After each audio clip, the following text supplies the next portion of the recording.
Hey everybody, Nick Baker here with my video response to all of your videos from week 2 with the readings on ancient hymns and poetry, hymnody, and I appreciate all of your insights and your thoughts. Some of the observations that you made I had stumbled upon as well, but there was a lot that you shared that I hadn't thought of or maybe didn't think of in the same way, and so I really appreciate again your thoughts and your insights and your interpretations there. As I watched the videos and I jotted a few notes down, a couple of things really stood out to me. And I want to start with something Ryan had shared as he was doing the readings and such. It was in the middle of camp, or his son's scout camp, and listening to the call and response of the songs. And man, that just really hit me in the memory banks, because I remember going to camp as a kid, and it was the same thing. The song leader would start with a verse, we would repeat it, work our way all the way through a song, and by the end of camp, we might have learned 3, 4, 5 songs in total that we never knew before. And sometimes there were even actions that went along with it, right? So it was that sense of repetition that really embedded not just the words, right? I mean, it wasn't just the memorizing of the words, but it was understanding, what is it that we're singing? Why are we singing it? If there are actions, what do these actions have to do with it? But it all just really sunk in. And I can tell you now, at least 30 years since I've been to camp, there are a few songs that I still remember because of how we did it.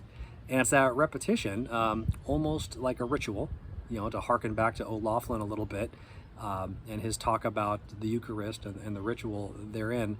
That ritualistic repetition helped us to understand, which ties in, I think, nicely with something that Annie had shared. Annie talked about this idea that ritual is such a common thing that we find within the use of hymns. And something that was interesting that you shared, Annie. I thought, if I heard you correctly, that there aren't as many churches or groups that sing hymns anymore. And that was interesting to me. I hadn't really experienced that myself in my own context. Now, maybe I'd misunderstood, but I think that if there is a reduced participation in hymn singing, I think we're really missing out on a big part of worship, corporate worship, certainly, with that. So anyway, both Annie and Ryan touched on this notion of ritual and how hymns tie into that, which I think really, from a worship perspective, a worship leading perspective, those hymns help us to teach. They supplement the preaching, or they supplement the prayers, they supplement the other activities. Now, something I thought that Eve mentioned that was very a good observation too is the repetition of imagery, especially, and you touched, Eve, on themes of peace, hope, love, and joy. 4 biggies, 4 great things that we hopefully sing about and pray about and experience, but also the repetition of imagery, the imagery of death, which as I was reading through it, I saw that as well. And what's interesting is it's not a repetition of like the gruesome aspects of death, right? But it's this idea that death has been overcome, that death has been defeated, that death has been put to death. That was a common phrase in some of those verses. And it's just, it further ties down the resurrection. Death has been put to death. We don't have to worry about that.